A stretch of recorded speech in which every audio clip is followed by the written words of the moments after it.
Let's say a poem together about delivering Valentine's cards to some of our friends.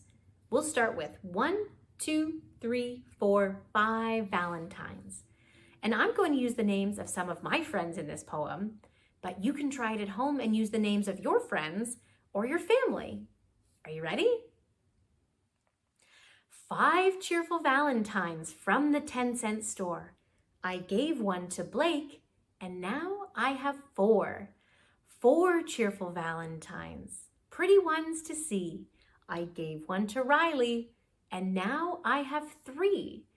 3 cheerful Valentines with flowers pink and blue.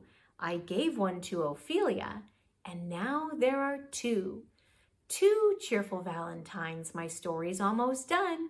I gave one to Cain, and now I have 1. 1 cheerful Valentine, one and only one. I gave it to Levi, and now I have none.